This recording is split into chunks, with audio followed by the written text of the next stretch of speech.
Coming up in this episode. People think that you have to eliminate the ego. But as you know, ego, it means I.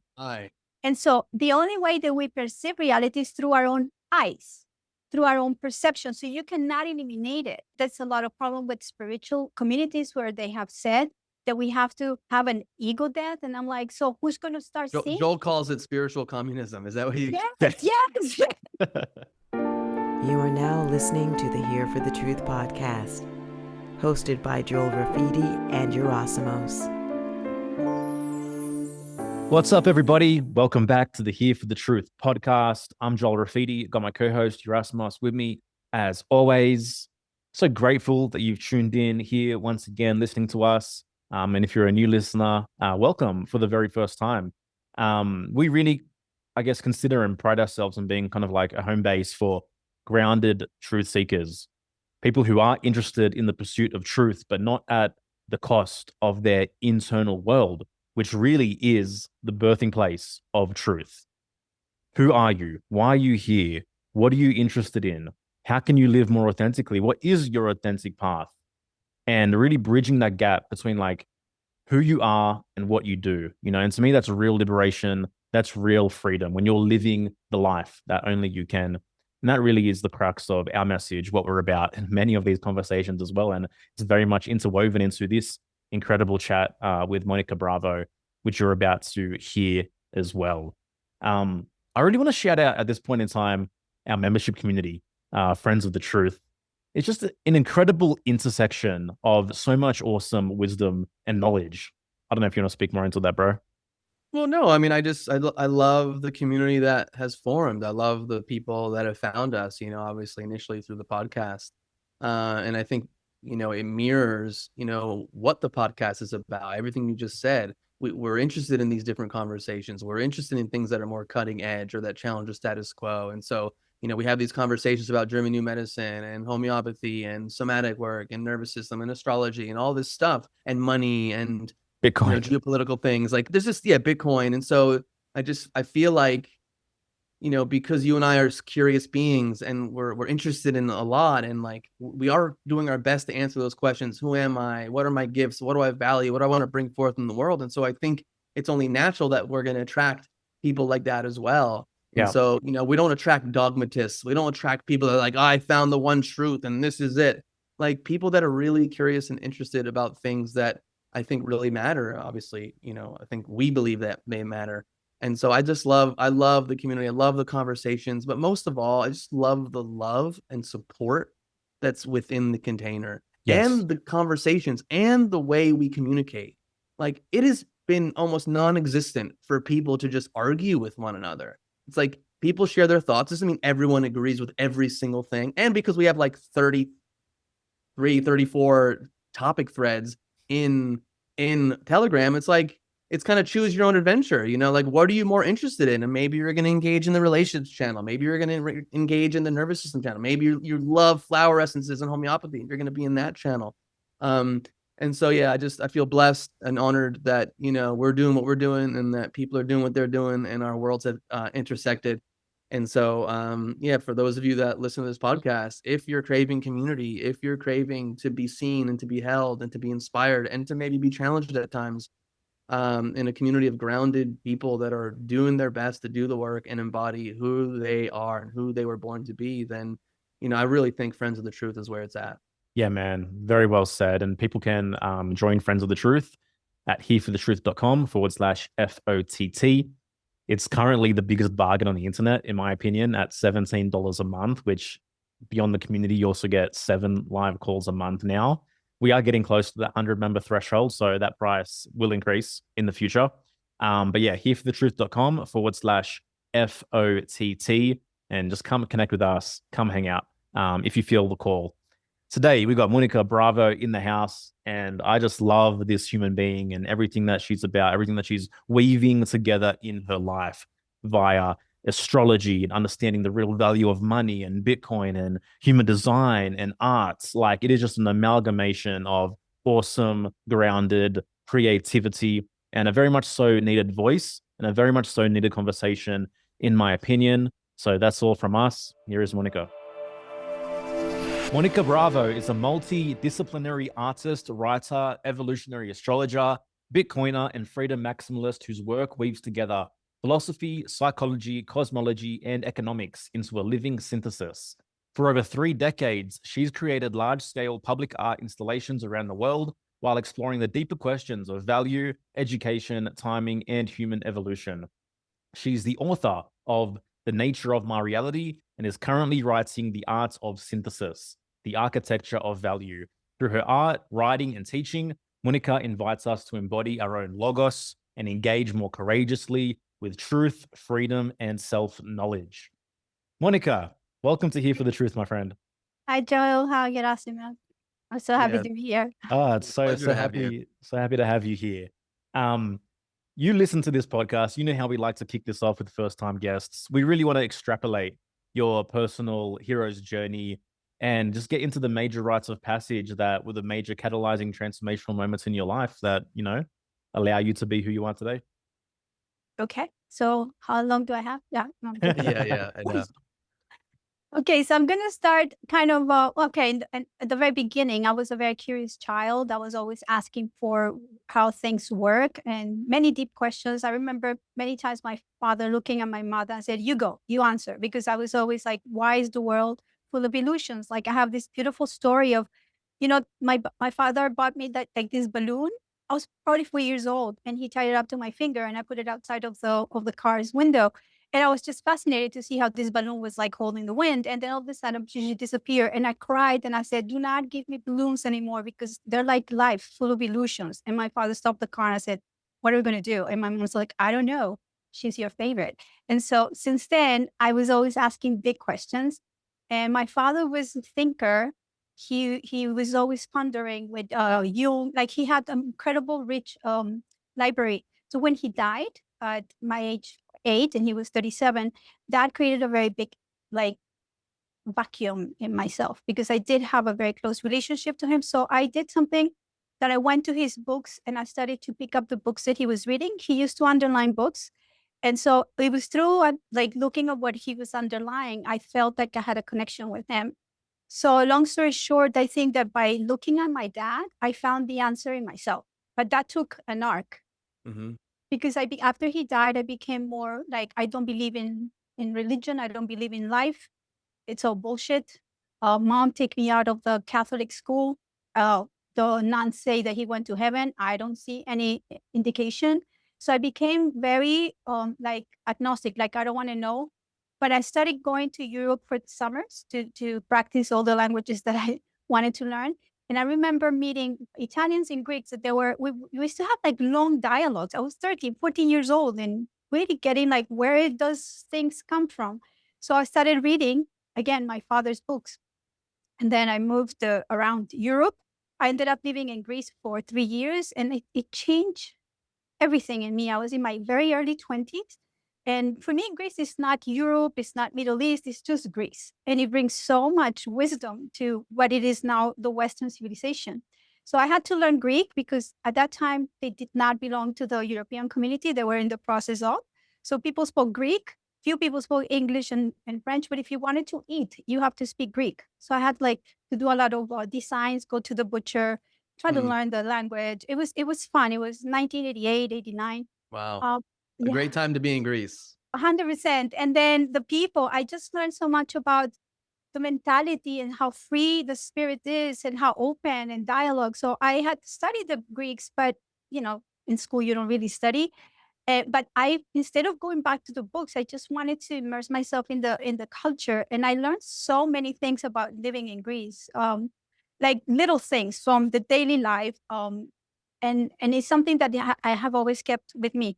Then I traveled, ended up in the United States, 1994.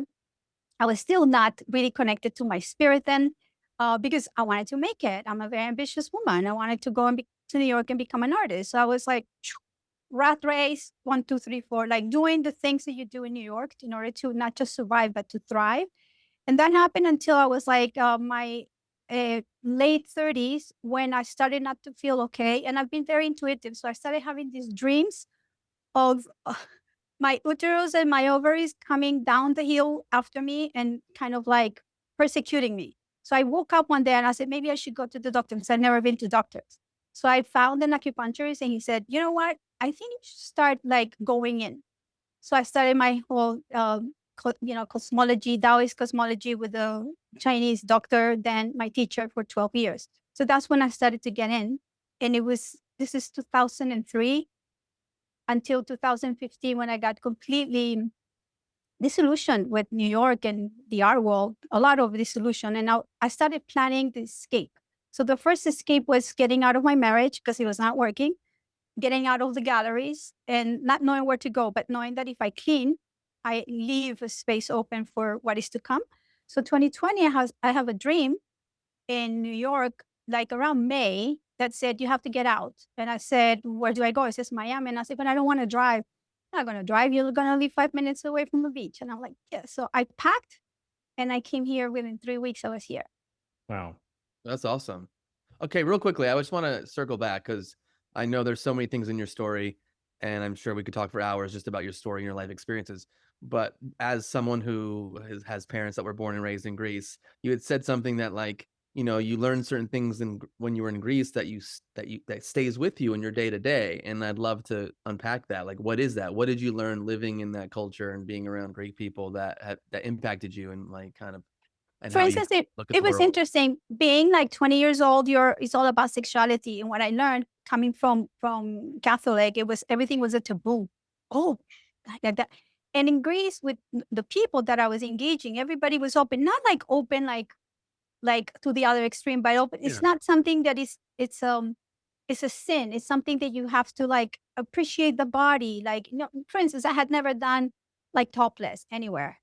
And so we go to these rocks and you kind of like get undressed. So I was getting undressed, like, like this. And my friends were like, come on, Monika. And I was like, okay. So then I became a little bit more liberated.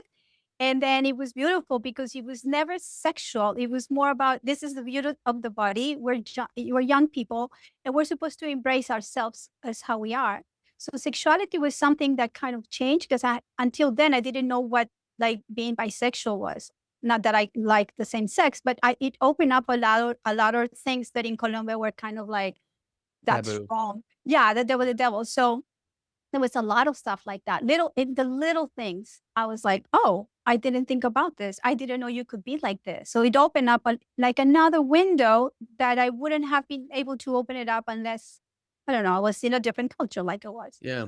It's interesting that you say that, because I've been to Greece, a bunch of times recently, and like people go less topless now than they did in the past, which is like interesting to me, and I don't know why that is, if people are more insecure or more self-conscious, but like I remember growing up as a young boy and just going to these beaches and you're just like seeing like boobs everywhere. And as a young boy, Yeah. you're like, oh, wow, this is cool. But as I got older, it becomes less about sexuality and just like, this is the human body and this is what it's like. And I had an experience.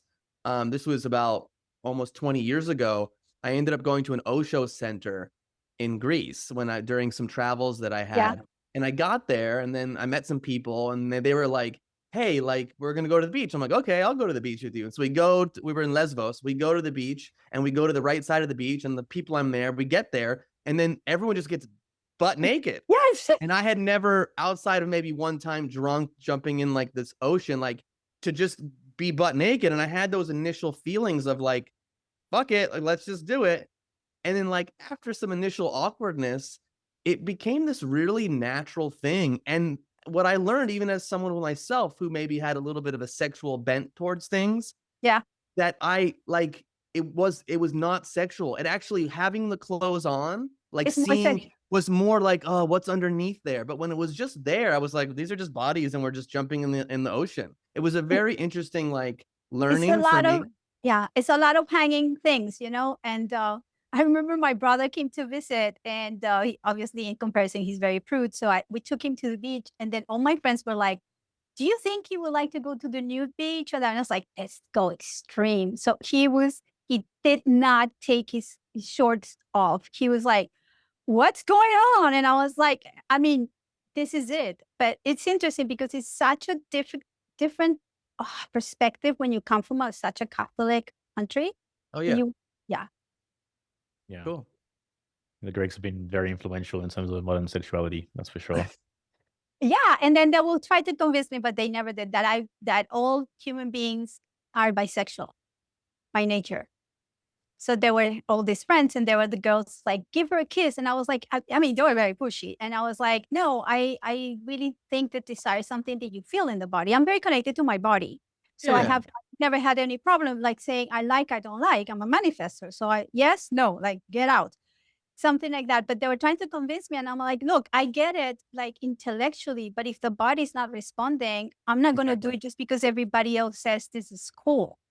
Yeah. Which is, I think it's a good thing. Yeah. Hey, Monika, what was your kind of like disillusion process like? Because you were in New York during 9/11, weren't you? So like, did you become privy at that time? So like, or did it come later? Okay, so this is an interesting story. That's why I'm so much into astrology, human design. So the day 9/11 hit, it was exactly by degree my second nodal return. So I was 36 years old, and it was exactly. But even more was that I had applied to artist residency in the Tower One, and I was there for 6 months filming from the 92nd floor. The night before, there was a hurricane called Erin, and I filmed the thunderstorm. And I used to smoke a lot. So I ran out of cigarettes and I didn't eat. So I called my ex-husband and I said, Juan, can you bring me cigarettes? He goes, oh, it's raining. And I said, oh, I don't like, I cannot go the whole night doing the work that I do. Because at that time I was not taking care of my body. This is before all the meditation and the Taoist teacher. And he said, come back home. And I came back home and I took a tape with me that I recorded because it was from the tower. I'll give you the link. It's a very beautiful piece. It's from the night before.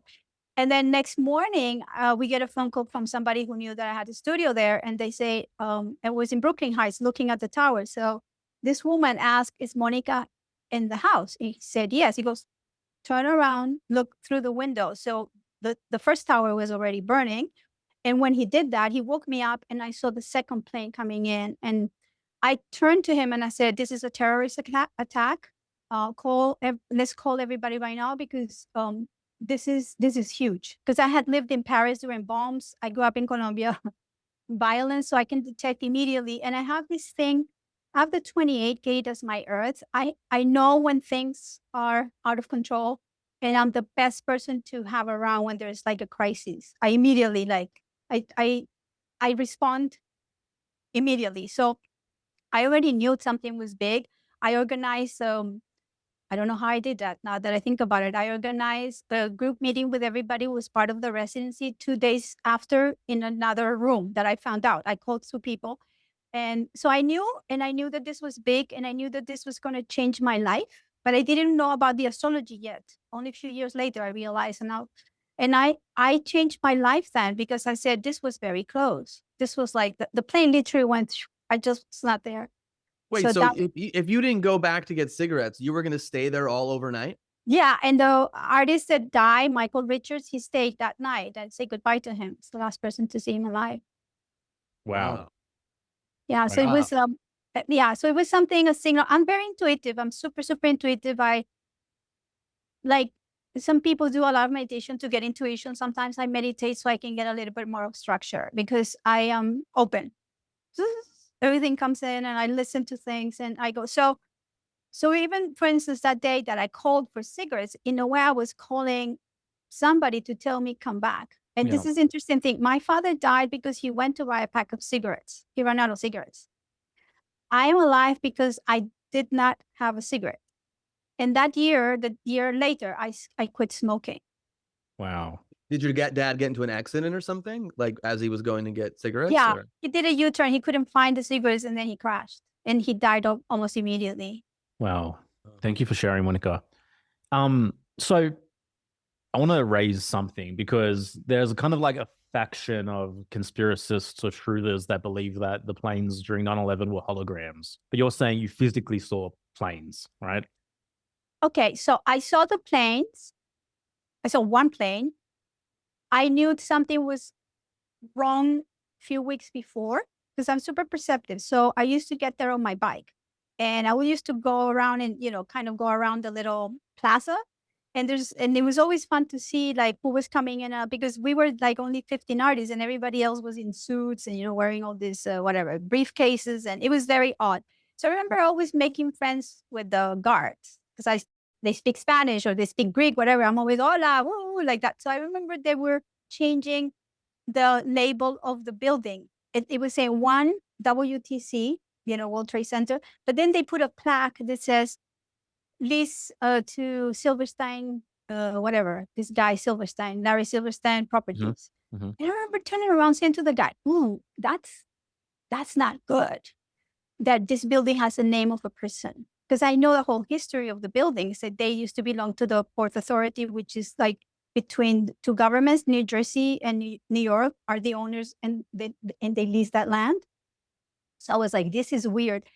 And so that happened. Then during the summer, they put extra security. So we needed to have these cards to get in. And it was not like now that everything is with security. It was like all of a sudden things were different. And I noticed all these things and I go, But I don't, I'm always conspirational, but I'm not like the one who's going to have a wall full of threads. Like I don't do that, but I look at patterns. So there was something there that it didn't go well. And I was noticing that there was so many changes that summer since the Silverstein plaque was put into the building.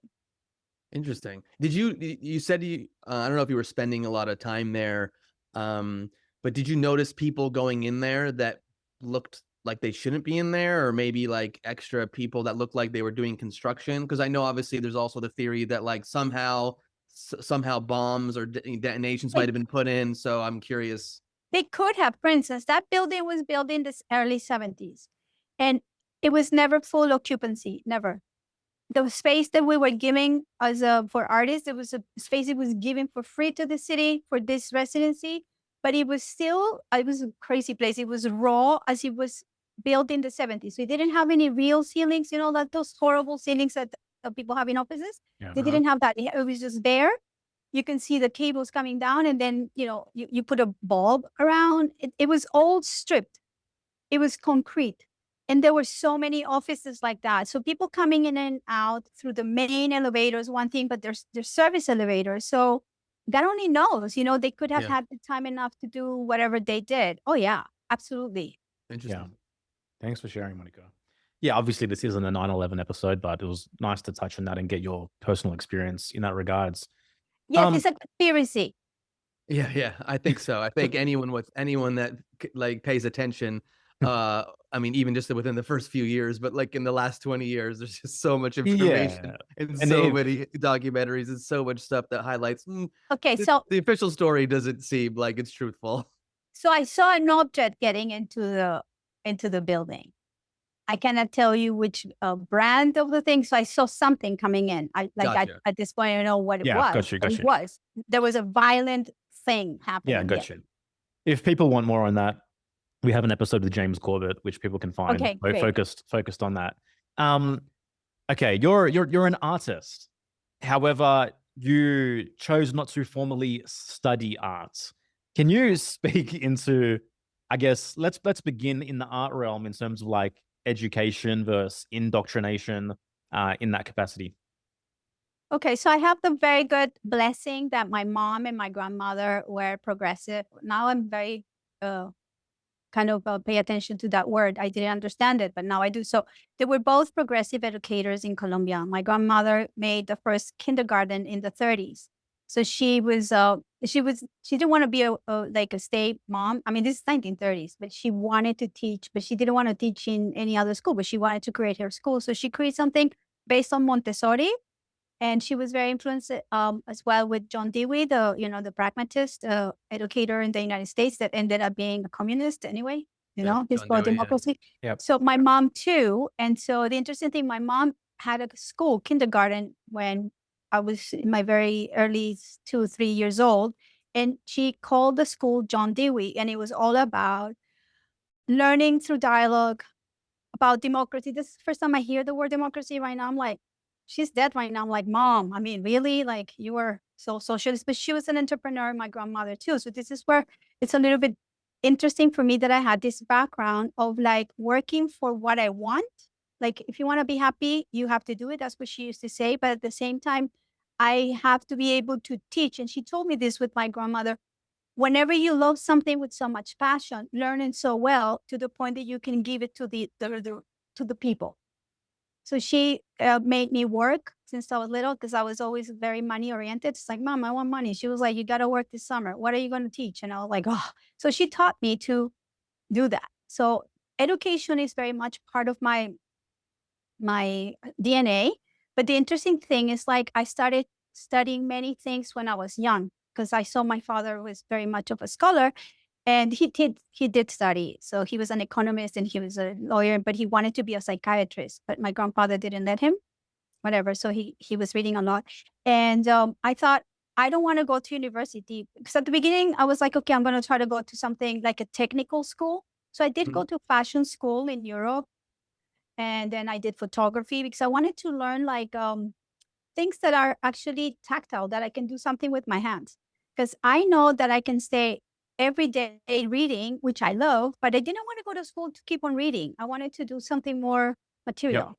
And that's what I did. So that saved me, because when I went to New York, beginning of the 90s, and there was a whole process in the art world at that moment, that if you really want to make it as an artist, you have to go to school, and then you have to have a master's, and then you have to kind of get together with a group of people, and this is how you're going to be recognized, this is how you're going to be seen. And I said, I don't want to go to school at the age of 30. Like, no. I did go to a technical school for 2 years for the visa, because I'm very practical. So I needed to get a visa. So go to a school, technical school, go back to photo school, and don't tell them you're a photographer. That's what I did. I lied, and I said, I want to learn photography. But I had already been working as a photographer. So then I got my visas and all that. I did everything legal. And I thought, I'm not going to go back to school. I'm going to figure it out how to make art, because great masters didn't go to school. Like, what do they have an MFA? Did they have a study at Columbia University or Yale? Like, no, they didn't. And so I was thinking, because I want to embody everything I do. So I want to test first and then come and talk about it. So that's one of the reasons. But at the very beginning, that made me feel a little bit like, not ashamed, but a little bit like, it was more difficult for me to go out there and be able to talk, because people will always ask you, where are you?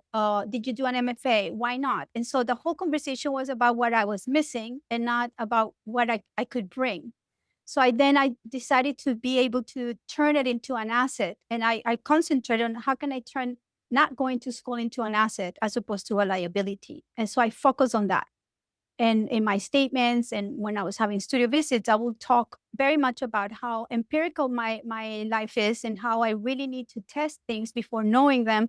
And I don't want anybody to tell me, well, they can tell me, I can learn from people, but I don't want to repeat things like a parrot, because that's what I think that schools are doing. Schools are very different than, schooling is very different than education. For me, schooling is all about indoctrination.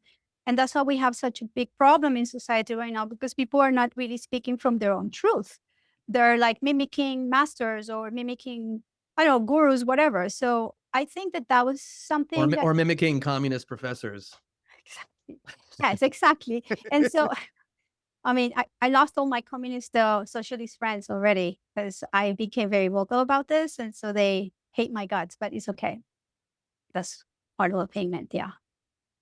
Yeah. I mean, and the reality is that it is a real advantage not having gone through formal tertiary education and had all that programming and ticked all those boxes. Like, for me, I tried to do university 3 times, and like something within me each and every time was like, nah, this isn't happening. I literally just self unenrolled myself like every single time, because it's like, at that age, like, you're more malleable to think that someone else has the answers, and you need someone else's, someone else to mold you and to put you on the right path, kind of thing. But it's like, you're not ready to really understand what real education is and the kind of educational path that you want to follow at that point in time, And it's like, we need to just, I think, usually at that age, to have more curiosity to find what we're really interested in. Yeah.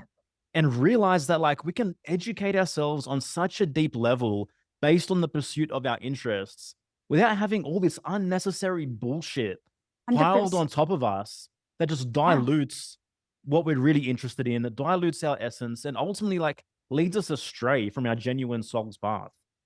Yeah, 100%. And I had like I went to a very nice school. It was an English school in Colombia, and they kind of put me like aside because I was a little bit different, because I was like in the things that I was curious, I excel. Like when I'm curious, I dive in and I become not an expert, but I know so much that I can actually become so we should really do something about this. But then things that I don't understand, I don't care. I actually don't care. So my grades were always like super or nothing.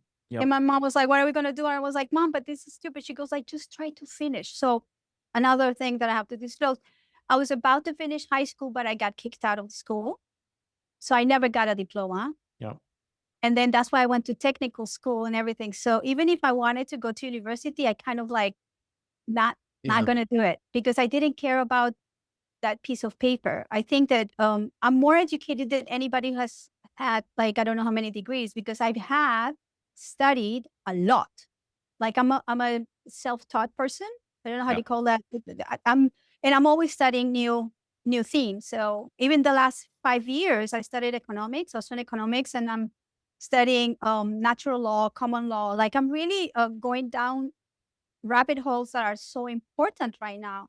And I know more than a lot of people, but it's not a contest about knowing. It's like, I know that I'm not wasting my time. If, if I had been in school, I would have wasted a lot of time.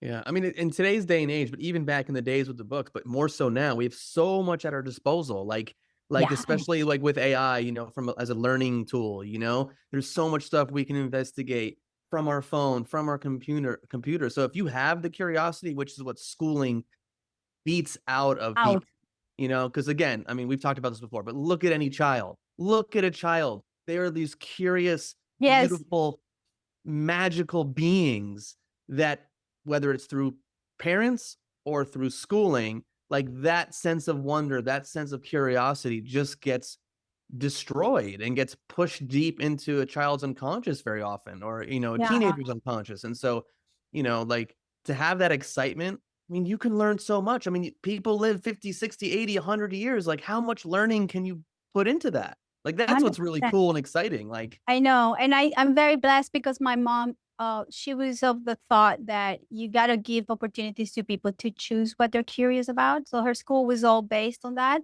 And she saw me very early on being curious. So she always said to me, look, anything that you want that is leading to education, I will support, but make sure that you make a good case so I can say yes. So I became really smart about bringing, presentations. At the time, there were no PDFs or anything, but I will come and just make drawings and say, look, Mom, just bear with me.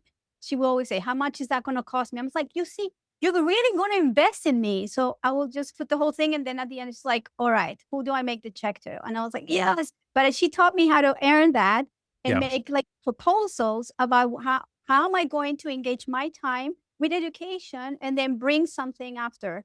So she was the first person that supported me. And I don't think if I didn't have that kind of a relationship with her, I wouldn't be here, because she was the first supporter of my craziness. That's beautiful. Yeah. Monika, what's your incarnation cross? So I'm the left cross of alignment. Okay, cool. Mine's education. There you go.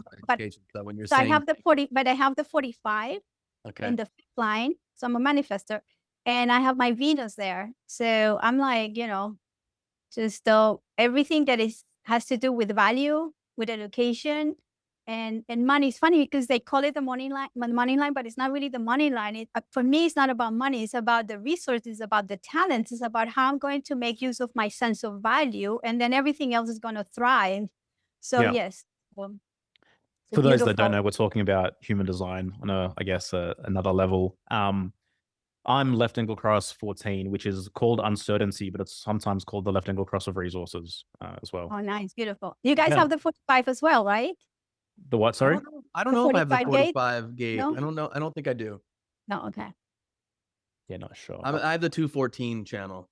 214 is nice. Yeah. So nice, Erasmus, that channel. The channel is nice. Let me be your friend. Okay, speaking of money, how did you come to, I guess, understand and recognize the value of Bitcoin on a deeper level. Let's call it the Bitcoin awakening, shall we say? How did that come about in your life? It's interesting because Bitcoin came to me in a later part of my life, but if I had not done other things, I wouldn't have been able to really appreciate it. Yeah. Because for me, I call it Bitcoin like a state of consciousness, because it arrived to a time where I was able to synthesize everything else and then say, whoa, Bitcoin is here. So I have always been attracted to the idea of like making money, not to hoard, but to be able to be free. So again, I was working since very young age. My mom participated in that. She's like, if you want to do another travel, you should do, you should earn your money, et cetera, et cetera.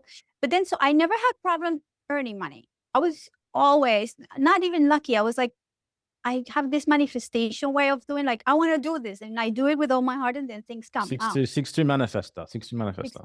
Yeah. So I was doing it, but a little bit of a problem, like understanding that the money that I was making, it was not fast. And because I had this shame of that I was able to make a lot of money. And so I felt like guilt that I had to give it away.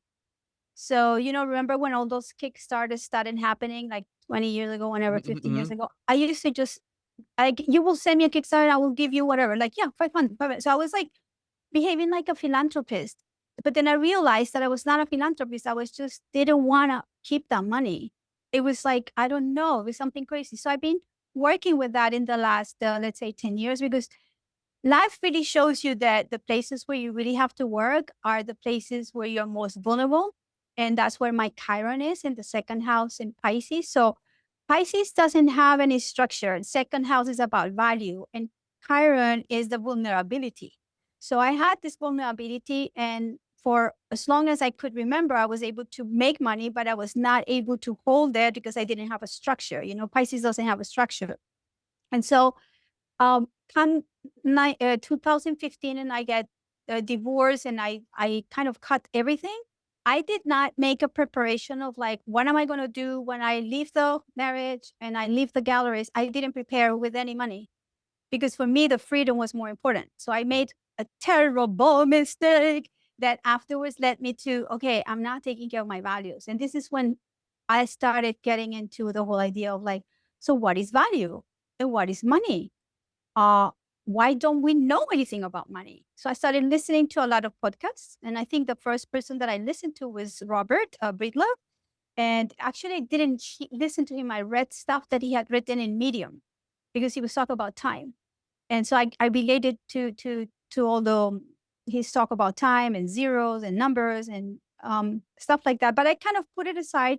Some people had spoken to me about Bitcoin and that I should get money in there. I did buy some coins and other shit coins and stuff like that, but I didn't understand it, because I just didn't understand it. And I thought, I need time for this. So that's when 2020 came, and we were giving so much free time just to be by ourselves. So I said, this is the best. And I started getting into online programs, like hiring people to learn, getting into really a lot of communities and starting to understand and asking questions. Because I think that for education, the best way to find out is to ask. If you don't ask, you don't know. And don't assume. So I started really getting very curious, but I still didn't know how it worked, because I was kind of like buying at the highest and selling at the lowest. I mean, because I understand what it was. And so at one point I said, it will be easier if I take thousands of dollars and I open the toilet and I flush them down the toilet. That would be easier as energy than to do this thing, because I was getting nervous with it. When price would go up or down, and I thought, this is not for me. So that's when I said, okay, I have to really study. So that's when I joined seminars with Saifuddin Animus. And so he's been a very important person that has taught me everything about Austrian economics. I mean, not everything. This is going to be my third year, and I'm still learning more and more and more. So Austrian economics gave me a base about Bitcoin, because you see, Bitcoin is this technology that is the most sound money. That means this is the only money that doesn't debase your time. It doesn't inflate. So with long term, if you do low time preference, which is you make choices in your life towards the future, and you don't spend the money every day that you have $1,000, you go and spend $999 because you have it. Instead, you take 1% of that and you put it on a DCA, dollar cost average, in an app. It's going to start growing. So New York for me was high time preference. You go out every night for a restaurant. You buy a lot of clothes so you look good. You pretend you have more than what you do. You spend, and you don't have a savings account. You don't. It's impossible because you're always, and then you have an overhead of 1 assistant, 2 assistants, 3 assistants, 4 assistants, studio, house, car, all the things you don't need. So for me, when I started studying this, I was like, oh my God, I did the whole equation wrong. I can actually just lower my time preference and only stay with the essential only. And so I became a complete carnivore. I only buy directly from the ranch. So my expenses are like, and what is the relationship between Bitcoin and carnivore diet? Saifuddin is a very, like, he's been a carnivore for 9 years, I think. But I was always a carnivore since I was little. Yeah. My nickname was Carnitas Carnitas. because I used Moni to have Carnitas. Yes, but I still have steaks for breakfast. But I used to have, and my ex-husband was like, "Are you going to eat meat?" And I'm like, "It's delicious." It's just, I was always carnitas, but I was having veggies, right? And so what I think it is like once you get into the Bitcoin rabbit hole and you understand the whole problem that we have right now in society, not whole, but most of the problems stem from the idea of fiat. Yep. You know, the fiat standard, money doesn't have any value. Inflation is another form of tax. Governments are printing money every day. So your livelihood is having less and less value by the day, not because of your choices, but the choices that are given to you and because of your ignorance. So that's why, you know, if you want to know more about it, you got to educate yourself. So I thought, okay, if I am learning about low time preference and I'm learning about Austrian economics, and I want to live in a civilization that is voluntarily collaborating, non-violent, because this is what Austrian economics is telling you, then I might as well become this person that I understand my actions and I make those actions in a logical way. That's what Mises was talking about, praxeology, which is like the practice of your actions. So you become aware of your decisions. And he said that every decision that we make is economical. You go back and start noticing everything you do in the day, everything has a cost. Everything has an opportunity cost. So when you make, it's mathematics, then you can actually leave it there. All the decisions economical are logical. And then the rest I live through my intuition. Yeah. So Beautifully shared. Thank you. Thank you. And shout out to Robert Breedlove and Saifuddin Amus, another two previous guests of Here for the Truth, where people can dive in as well. I was on Robert Breedlove's podcast a couple of years ago, and like he asked me to give my definition of what is money. And for me, it's life force exchanged.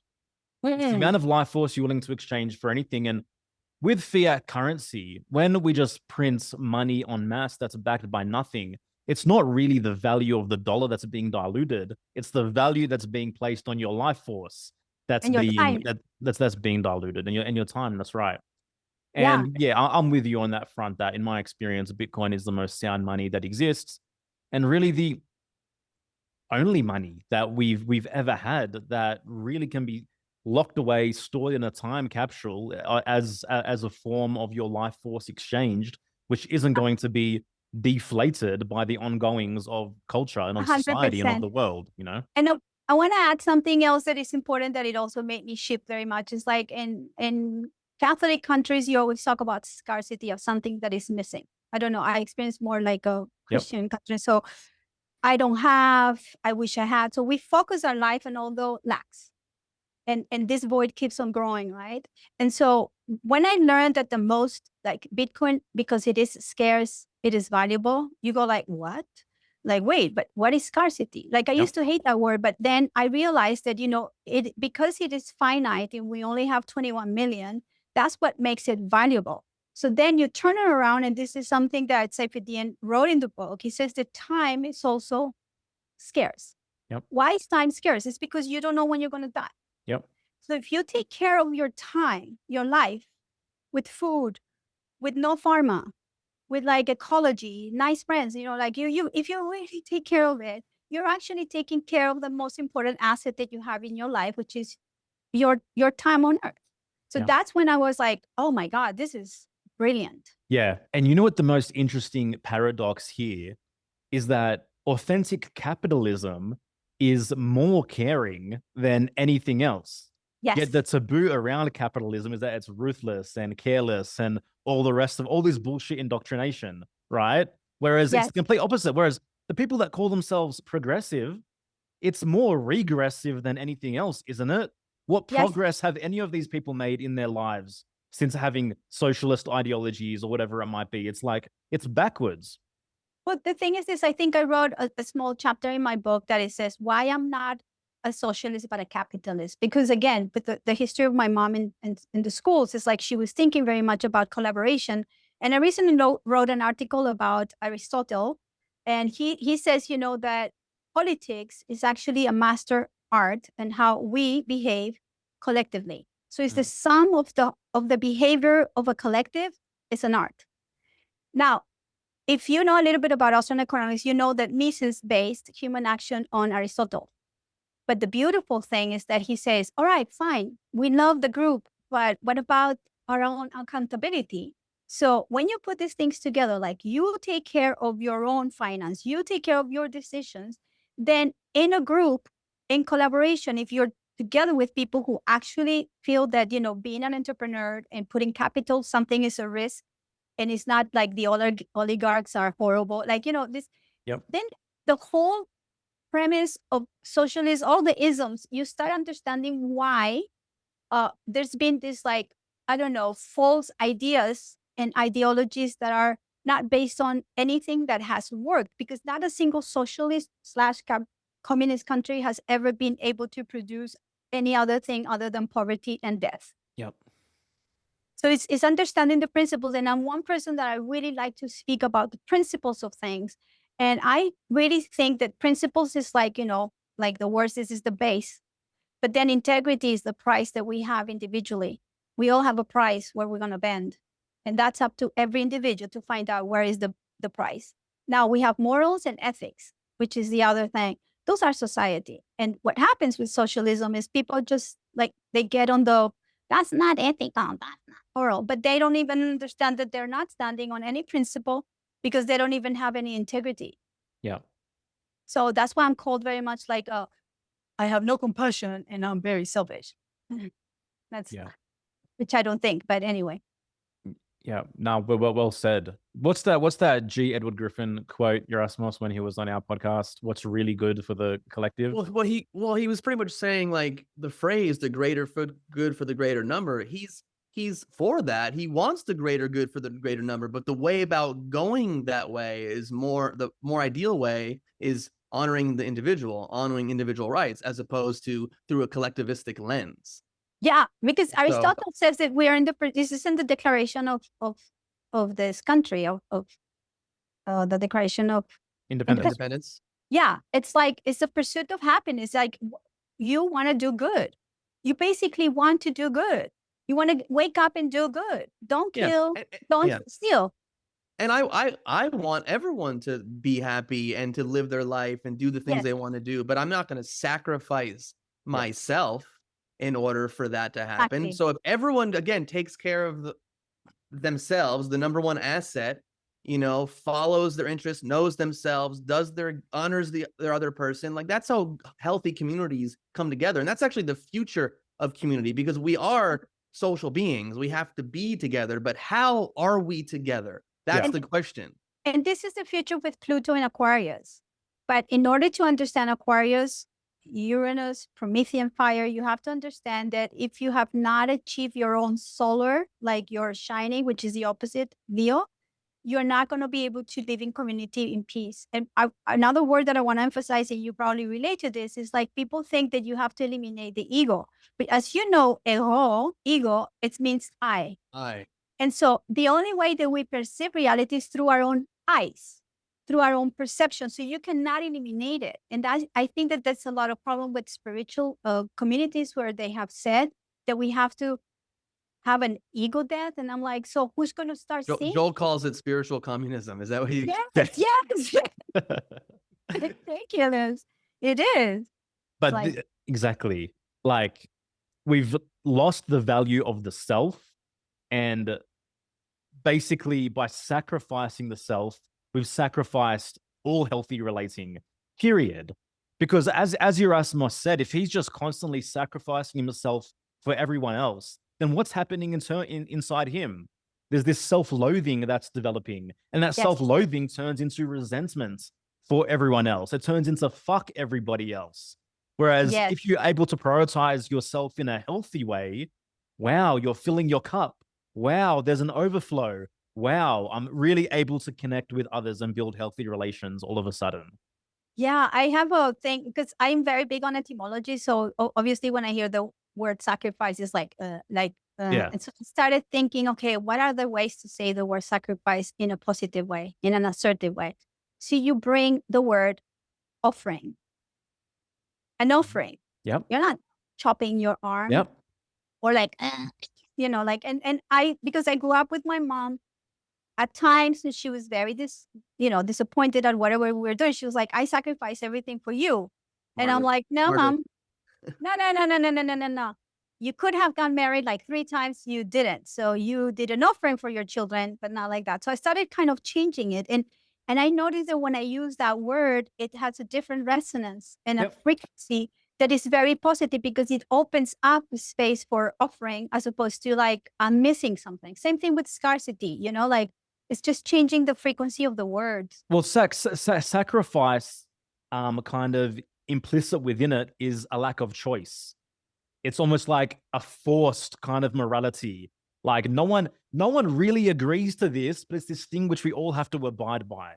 Well, and we've been Yes. conditioned to think it's a virtue as well. Yes. Like, especially parents, like, oh, I've sacrificed for you. I'm sacrificing for my children, and something that we talk about often. But no, you get clear on your values and you live according to those values. And so, are you really sacrificing for your children? If you love your children and you want your children to live amazing, beautiful lives, like, I mean, I don't think. If you go to the root, sacrifice comes from sacred. Uh-huh. But that's why I came up with the idea of offering, because something that is sacred, you offer something. Like it's sacred to you that you actually make time for it. Yeah. Well, and an offering is implies volition. It implies a choice on your behalf. Yes. And Right. and it implies accountability, which is what is lacking many places. Yes. Yes. I think you have a statement where you say Bitcoin is a state of consciousness. Can you extrapolate on that for us? Yeah, I arrived at that a couple of years ago. I mean, there were many layers. At one point, Sailor, which has become like the god of Bitcoin. I don't like status and stuff like that, but it's not on him. It's on the people who like put a lot. So, and he's a very clever guy. Like he's very well read. He's a little machine, whatever. So he came and he said one day that Satoshi was Prometheus, and I'm like, no, you got that wrong. So I started to say this, and people were like, oh, but Sailor. I was like, Satoshi cannot be Prometheus because Satoshi is basically back into the realm of the gods. He's nowhere. But Bitcoin is Prometheus because Bitcoin is giving us the opportunity to liberate ourselves if we have the will to do it. So when I started talking about that, and I actually gave a talk, I think it was last year, in adopting Bitcoin in El Salvador, and I was speaking why I believe that Bitcoin is a very, very Promethean energy, also because it has a lot of Aquarius in the chart.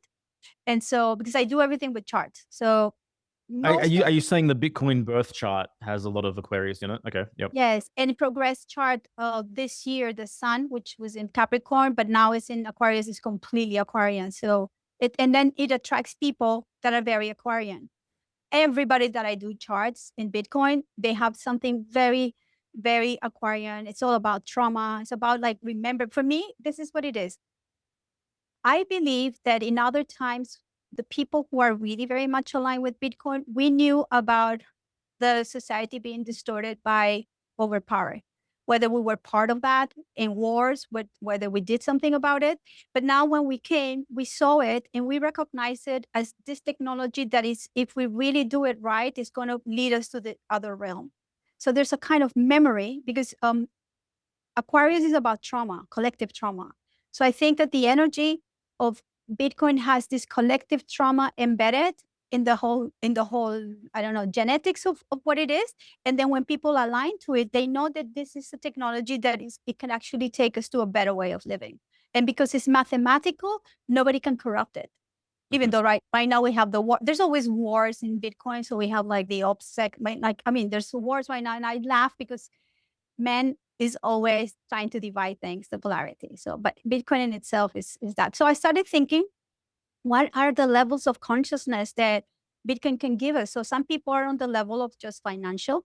Some people are more like, oh, let's think about health. What about pharma? What about, because you start opening all those questions. Yeah. Because you want to have a better life. Like, let's say you want to have a lot of money for when you grow old, but if you don't have health, how are you going to, make use of that? Yep. You also want to make sure that your children are healthy and they are in an environment where they can actually have good education. So you're probably going to be homeschooling. So you change everything. Bitcoin opens the door to another level of consciousness. That's why I call it is a state of consciousness. And the next answer is like Bitcoin is a state of consciousness and it's going to meet you where you're at. Yeah. Monica, there's so many people out there that talk about Bitcoin, like it's going to get to 20 million, it's going to get to 10 million. Like, do you play that game at all? Do you kind of like say, I just found, okay, so I don't play that game. I actually learned how to read financial charts because I'm really good at patterns. So I found there's this guy, incredible guy that he said that if you read the Bible 3 times, you know how to do like trading. He lived in the 1920s, very famous guy, W.D. Gunn. And he's doing everything with numerology, with astrology, and just pattern recognition. So he wrote many books, but he wrote them in code. So he's I'm a coder of things. I'm not a coder. I can code, but I'm a coder. So my thing is how I'm going to decode that. So I wanted to get into the frequency of Bitcoin, and I've been studying many things how to get there. And a few weeks ago, I have to write this because I'm in the middle of it. Like I created a thing with AI to really validate everything. So I found that the harmonics of Bitcoin are very much attached to Venus. Venus, I don't know if you know, Venus comes back to the same space every 8 years, and it creates the Star of David in the sky. And it has these retrogrades. And Venus is the planet that is very much related to money and is related to basically our needs. So if you listen to your needs, you give value to them. Therefore, you make choices that are, going to be attached to the money problem. And so my chart is very, very much about deciphering. It's everything with Venus, like value. Wherever I go, it's like, okay, I get it. So I started really asking in meditation. I do this getaway series, the getaway tapes meditation. Bob Monroe, out of body. Oh, I know the name. Got you. Yep. Yeah, I've been doing them for a while. And when I do them, I get a lot of messages. And they're all numbers and things that I have to decipher. So I got a message some time ago about to look at a specific thing that has to do with astrology, Venus, and the price. So I started looking and I was like, oh my God, I found the harmonics. So I cannot be predicting, because this is the interesting thing. It's like I look at your natal chart. It's the same thing. And I can look at your progress chart. I can actually ask you a lot of questions and we'll figure something out. But I cannot tell you you're going to die this day at that time. I cannot tell you if you're going to be married or not. I'm going to say there's a possibility that this and that, but there's free will in it. And at the very end, Bitcoin is the total sum of everybody who is in that buying and selling. So we cannot predict. I don't think it's going to go to 1 million. Like, honestly, if you ask me, no, yes, we're going to go into a bull market. I'm not going to say when, because I don't like saying it, but I've become very good at it. That few friends call me and they say, should I buy the dip? And I say, look, this is what I found. This is, for entertainment purposes. This is not financial advice. And then they say, thank you. I mean, I just do it for fun.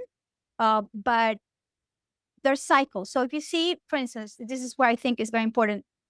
We're all wavelengths. We're all like frequencies. And Bitcoin has that too. So the price is mirroring the sentiment of the collective. So, but there's a lot of people who manipulate markets. lots of people manipulate. So when you see this big, like yesterday was like, wow, then they're manipulating the market, because basically what this government is doing right now is trying to get rid of fiat.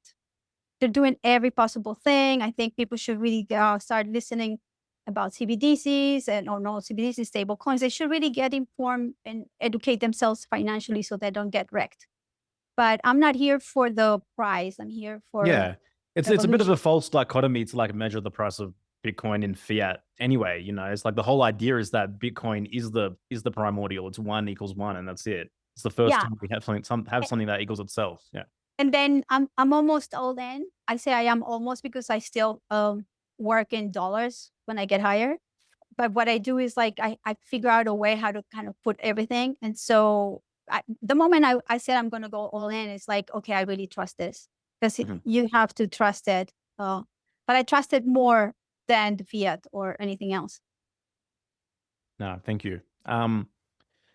Let's kind of bridge these two conversations we've had in relation to arts and like, Bitcoin, capitalism. Like, do you think better art is produced from the foundation of a deeper understanding of like capitalism and individualism as opposed to socialist and progressive art? It's interesting because Saif has written a couple of books where he says that, modern art is high time preference and it doesn't have any value. And this is a place where we always kind of do like that, because I'm an artist. So I always say, what do you know about art? He doesn't even like it. And so we had many conversations about them. And I actually wrote in my book, like there's a only part where I say like, I'm sorry, Saif, but you're wrong here, because I'm an artist. Now, this is the interesting thing. If you study the history of art and you study the last 50 years and even the last probably 25 years, you will see that there's a lot of manipulation and a lot of money laundering here. Because the people who are actually putting a lot of money in buying art as assets are people, it's the same people right now putting money into the Bitcoin reserves. And if you see right now the art market, they're not having so many sales because people find another asset where they can actually have money, growing. And art used to be like that. Now, artists are very ignorant of that. So they don't understand that they're being played and they're being played. So there's this concept that if you follow certain social, ideologies, like all the LGBTQ, whatever number of letters like that. So I saw this in the 2010s. A lot of artists in New York, some of them were ex-friends of mine, that they started using all these ideologies in a very kind of sneaky way. So they got a lot of attention, they got a lot of work in collections, and they use it so they could get into the price. As like a form of like social approval almost, right? Yes, 100%. And so they were getting the social approval, they were getting the works in the collection, and they were in the rat race. So they were, I don't know how much do they know that they're being played, but they are playing the game.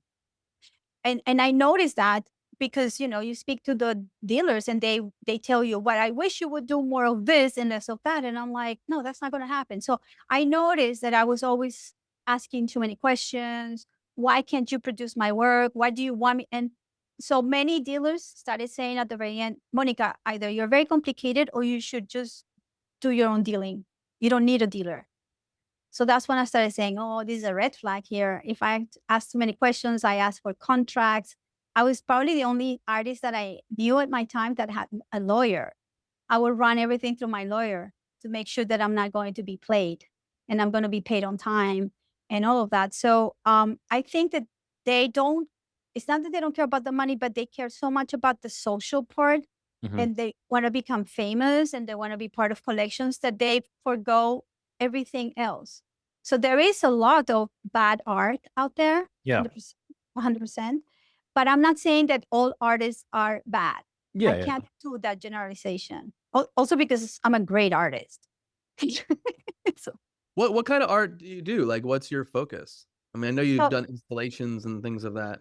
So I started as a photographer, black and white photographer. And once I went to a psychic a long time ago, and she was like, I see that you're going to do color. And I was like, oh, I shouldn't pay you. And then she says, no. I don't know when, but and when I started doing color, I was like, wow, I wish I had believed all the things she told me, because I kind of erased them from my head. But I started doing, so when I moved to New York, I wanted to become an artist, and I just picked up a video camera and I started making videos, and then showing them. I got invited to shows and I started showing them. Then I started working with I was a photographer, but I wanted to materialize the photography. So I will make images and started using computer very early on, but then put them behind plexiglass very thick and then kind of sanding the plexiglass so they would look like paintings. I was always playing with the idea of what perception is. So you will see a video from a view in my loft in Brooklyn that you see the towers and the Brooklyn Bridge, and it's filmed for 2 years and you see nothing happening, but everything is happening. So I will just play with the idea of like, what is a medium? Why does it still has to be moving? And why does, I don't know, moving cannot be still, something like that. So I started doing that.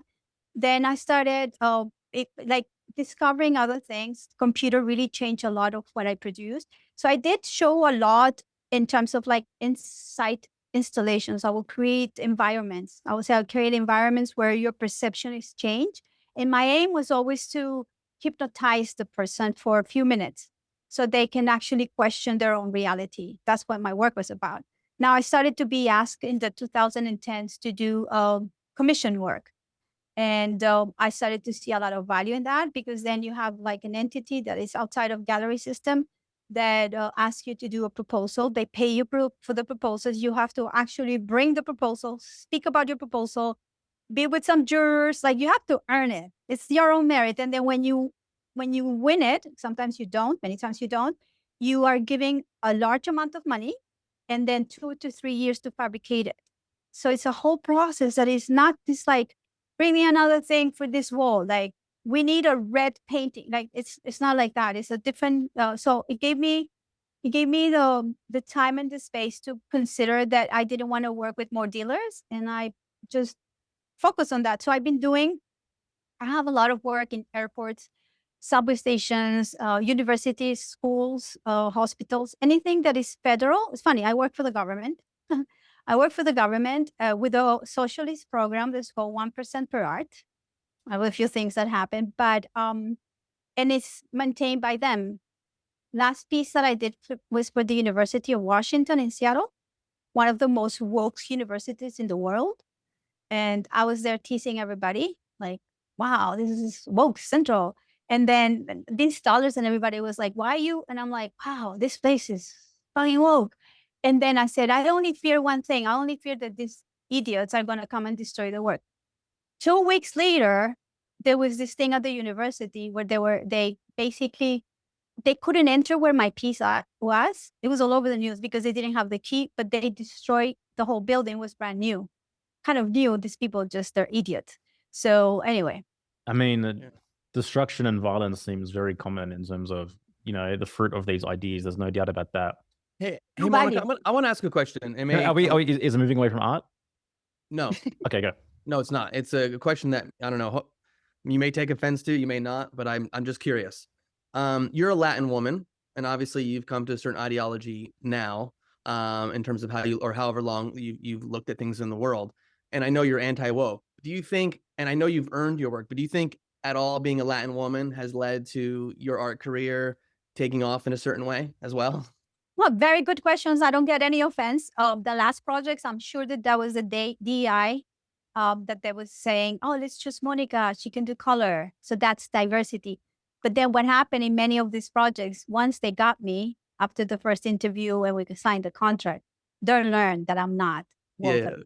Yeah. So they had to deal with me. They had to deal with me like big time. And they were like, oh, and I was like, no bullshit. No. They were trying, especially in Boston. They wanted me to wear masks and do stuff. And I'm like, no, I wrote a letter that is based on natural law saying that I'm not going to, there's nothing above me other than God. And nobody's going to interfere with the property of my body. And even the mayor of Boston had to say, she never accepted that I was right, but she said she's going to make an exception. Wow. Which it's a win-win for me. And so that's why I started learning about natural law and common law. Amazing. To see how I'm going to speak, because we are allowing governments everywhere in England and everywhere to step over our rights, to speak and to live freely. And this is something that I'm really voicing it more and more. But you need to get educated. You need to have the etymology and the language. Yeah. But yes, I did get because of that, because that's what but I never, when I have to cross the boxes, I always say I'm not Latina. And if I can answer, I said, I was brought up in a way that I learned about many cultures. I lived in a place where I don't, that everything is equal in a very different way. So no, I don't sign up with those Yeah, no, things. thanks for that. I was just curious, because a lot of times the things that we like rail against, we get value from it, or we get benefit from something because of that. And so it's like the dance of opposites. I benefit, yes, but I always voice my opinion or whatever, and people get annoyed. Yeah. But that's why I'm an artist, because I'm here to just speak my voice. Yeah. Yeah, thanks for sharing, Monica. Yeah, just back in terms of the relationship between ideology and art. I'm not sure if you've read The Romantic Manifesto by Ayn Rand. Oh, okay. I definitely recommend. I know Ayn Rand, but The Romantic Manifesto is her commentary on art. okay. It's specifically art focused. Okay, I should read it. Yeah, you should check it out. And basically, like, for her, it's like the fruit of the art is directly correlated to the person creating its sense of life. Right? And for her, the relationship was like the fruit of Marxist or socialist art very much was like irrational and all over the place and incoherence, and like you mentioned, lacking principles, lacking foundation. Whereas, the fruit of someone who comes from more coherent place is more so visible. Anyway, she goes into this whole commentary on the destruction of art.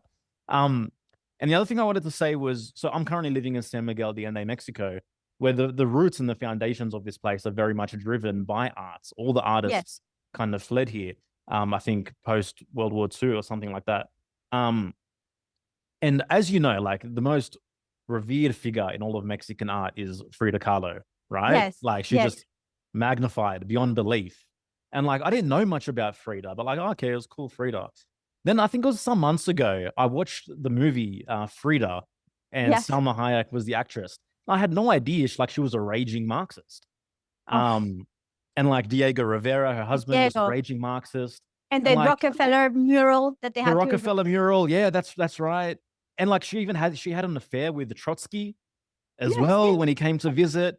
But like, I don't know if the movie representation was correct, but she seemed like so like self-loathing and self-hateful and just very much inclined towards destruction. And for me, it's just like, man, there's everywhere you look is Frida Kahlo in Mexico. And it's like, wow, it's just so interesting how these people get propped up, And Mexican artists, most of them are all like socialists. And now you have a new woman that is purely socialist. It's funny. I had a lot of friends in Mexico, and they stopped following me when I started doing like this with Milei and Trump. They're like, you don't know what you're talking about. I was like, no, I know what I'm talking about. You don't know what you're talking about. But yeah, she was quite a thing. I've never been a Frida Kahlo fangirl leader.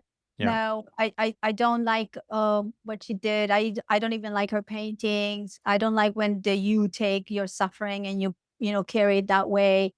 I don't think so. And then Diego, like, I was interested in him because when I started doing public art, I started going to many places in New York where public art started being like his was one of the first in New York. Yeah. In New York. And it was like, sorry. And this is like what happens when you get a contract with somebody who's the difference with when you work for a state and when you work for a private corporation. Yeah. It's like you can have the work taken completely out, and you can be Diego Rivera or whatever. So that was interesting for me to find out.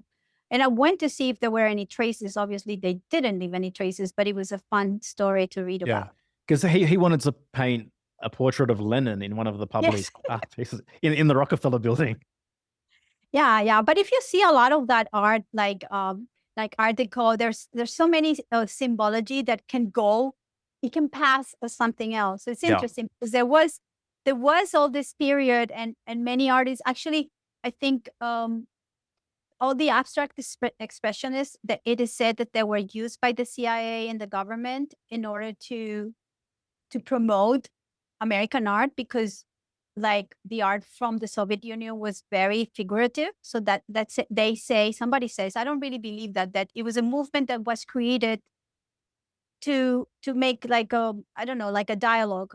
But I do love Rothko and I love all these people. The only thing is that I know that all this group of people ended up killing themselves. So God only knows what they knew that ended up having all of them dead. So yeah, it's interesting because like the artist is the most inclined towards like the revolutionary, so to speak, but yet it's like real revolution isn't this resistance and to take down the man and so whatever it might be. Like real revolution is you uplifting yourself, right? 100%. Yes. And I think that that's the problem right now in art is like people are behind a facade and they don't understand where the money's coming from. They don't, they're against the oligarchy, right? Let's say. But then when the oligarch comes in another phase as the patron that wants to sustain your work for 2-3 years, oh, that's different. Yeah. They're patrons. And I'm like, but that's the same thing. No, it is not. And I said, do you know where money comes from? Because when you know where it comes from, you probably would like to say yes or no to that money because everything is connected. And so I think that there's a lack of responsibility from the artists to wanted to accept that they have a say and they're not victims of society. So, but they've been indoctrinated. Yeah. I mean, we can even look at the life of Karl Marx directly. Like he was completely financially supported by Engels, who was one of the most prominent industrialists.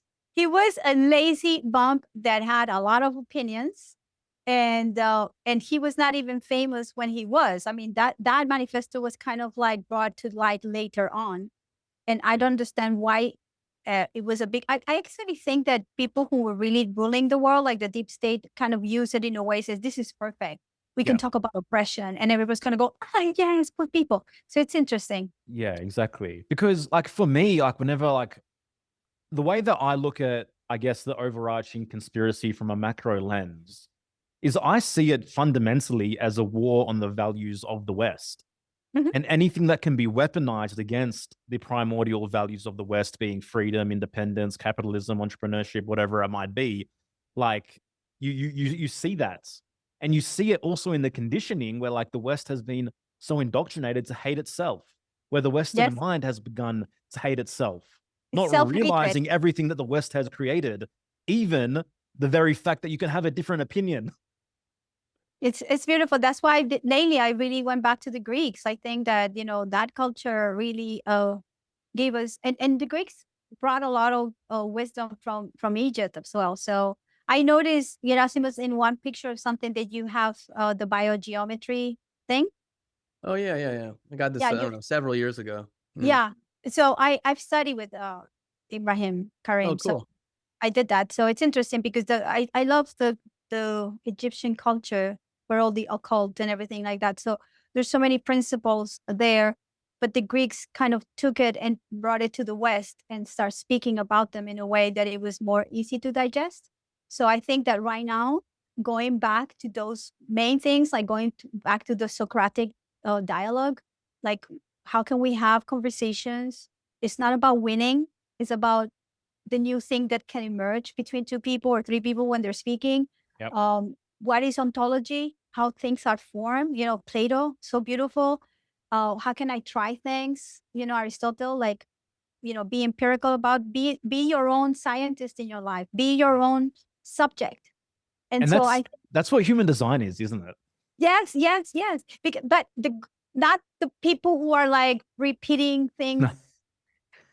Not the parrot. No, it's you're in your own experiment, and you're observing and correlating what you're doing.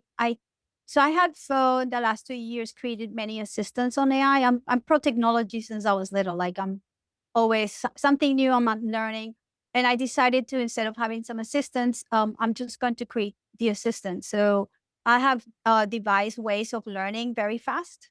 It's incredible. It's incredible. And so another thing that I created was like a codex of me.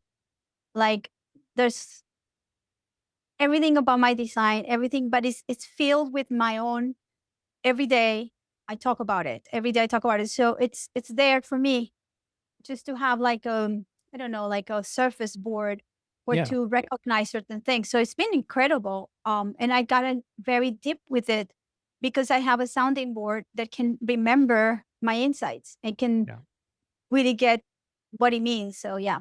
I mean, the potential with AI on that level, like the right mind and the right person with the right reasons coming into contact is like it's exponential. What can be what value can be created for oneself? I am right, left. So the only left part that I have is my perspective. So I can be very focused, but everything else, I'm a funnel. Like I'm always receiving. So that's why it has become, so I'm very much about synthesis. It's because I have so much information. Sometimes it's like, oh, I'm going to go crazy. So I need, and because I'm a left cross, I need people to ask questions. So then these things can come out. So that's why I train AI to, my assistants cannot speak to me without me telling them that they can actually open their mouth. So then I said, ask me the right question for this. And they, and then I interact. So Amazing. Monica, Greek food or Arabic food? Arabic food. No, it's the same. I love it's but the thing is that you don't have a lot of meat. So now I'm just looking at Erasmus is like upset. Yeah, that's what he's so upset. I'm gonna say he's about to end this podcast I'm engaged, and not release I'm engaged in the Socratic method right now. Oh yeah, he's there. We're having the dialogue. We lost him in Socrates. He's like yeah. You know. No, but Arabic, so, I mean, there would be no Greek food without Arabic food anyway. So 100%, and there wouldn't be Spanish language without Arabic language. Yeah, you know that, right? There wouldn't even be mathematics without the Arabs. Yeah, I love that culture. So Cool. I'll send you that $1,000 later. Okay. Yes. What is your favorite Arabic food and what is your favorite Greek food? And are they similar? Oh, you know what I loved in Greece? The taramosalata. Oh, it's my favorite. I mean, a lot of it's my favorite, but whenever we travel to the islands, if a restaurant doesn't have taramosalata, I'm like, are you serious? What? It's like, and then I learned that it was more seasonal. So I would go to a restaurant like in September, taramosalata, and people turn around. I was like, hey, I'm Colombian.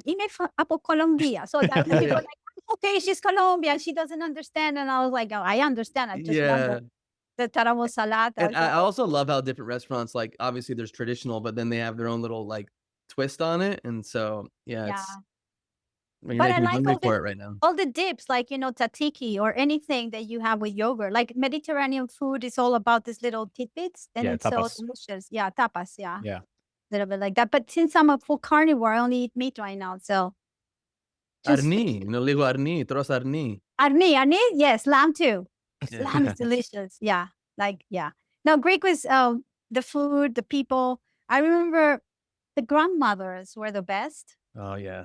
Yayas, all the yayas is like the best. And they used to make fun of me because a lot of these old women did not understand how a Colombian young lady, it's free roaming all over the world. And they were like, does your mother know that you're here? And I was like, yeah, of course, she's paying for this. It's such a different mindset, They're a little bit more like close knit, like don't venture off. And the grandmother of my ex-boyfriend, she didn't like me.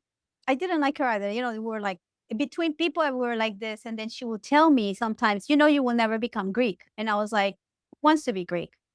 And then she started telling me, you will never get the passport. And so then I will turn around and say, look, Omire, your grandmother is just telling me some truths here. So maybe, maybe she's right. And he was like, yeah. Why are you telling this to Monika? And I was like, I don't like her. To be Greek. She's like, she's not Greek. And I was like, I cannot convert to that. That's like you're born. And she was the one who told me like, you can only be Greek if you are born in Greece. So she said, then I'm not Greek. Something like that. Yeah.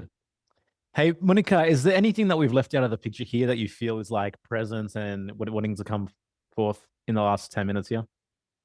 Yeah, I think that tools are very important to have in one's life, and everybody can tap into their own tools if they kind of align with their own frequency. That's why for me, human design and astrology are so important, because they're not these tools to predict. There's no prediction. Even financial charts, it's not about predicting, but it's understanding how your design is working, and then you can use it as a as a board to know that you're actually aligned. I mean, the best way that you know you're going to be aligned is when things happen to you. And even if you have triggers or things that are not really flowing, you question those things and then you will have an opening. Like I love triggers because they give me a possibility to confront something that I didn't want to deal with. So I think that understanding from that perspective. And another thing that I think is important is that we're entering a very, very, like, I don't want to use the word dark, but it's going to be a very difficult next 6 months in humanity because we're going to see more confusion. So my take to everybody right now is like, take the stand of the tower, go up in the tower and start looking at your life from afar and concentrate on the little things inside of yourself. Because these are, if you really develop your instinct and you understand what your design is and you follow your light, you're not going to be confused. But if you are out there reading everything and believing every psyop, and that because we are in a psyop of a psyop of a psyop. I mean, we're a Truman Show like times 100. So you're not going to give anything to yourself if you keep on connected to that energy. So disconnect a little bit and live your life. So I've been taking it. I'm very hermetic this year. I've been taking a lot of time for myself. I created a whole relationship with my own values and with myself. I'm my best friend right now. And so I don't need the outside. Obviously, I love other people, but I decided because I know the astrology and I go, oh my God, we're really going to be in a very shaky boat until February 2026 and onwards. So I always say about like, if you're on a boat and you have to get to the other shore, make sure you don't have the drunk person in that boat. You have to boot out of your life people who are not giving you the right thing because you're going to lose a lot of energy trying to keep for yourself. So we have to understand who our communities are. And I'm going to start focusing on community more next year because I wanted to concentrate on me. And I think because I received those messages that community will come to me, the right one, as soon as this big storm is coming. And know that I can actually be on my boat, kind of sailing the storm with courage. So we need to be courageous and speak our truth. And I don't think a lot of people understand how important that is this moment, to be courageous. Yeah, thank you for sharing that. You know, in honor of booting the drunk person off, I just want to make the announcement I'm not going to be working with Joel anymore. I'm going to go on my own, and I just need to like steady my ship. And he's just, you know, taking me in a direction that I just don't think is my aligned path. That's not true. I was laughing so much at that clip on Instagram. I was like, what is that? With Alec. Yeah. Hey, Monika, without me, your Asmos would be just a leaf scattered in the wind. So you're grounding him. So you'll be like, la, la, la, la, la. No, I think you both do a great pair. And I guess that if you see your charts, it's all there. I love looking at charts in terms of frequency because every, like for instance, every position, every gate, every line, it has a frequency. And when you align or you have like a channels connecting it, you're actually resonated at a certain degree. And that's why it's so beautiful about it. Because you can actually align with the right people or meet the right people who are going to throw you into the right track. Yeah, I agree. I mean, partnership is very important to me from many systems. I mean, for both of us. Yeah. So it's been really great. But feels like a once in a lifetime connection too, you know, on many levels.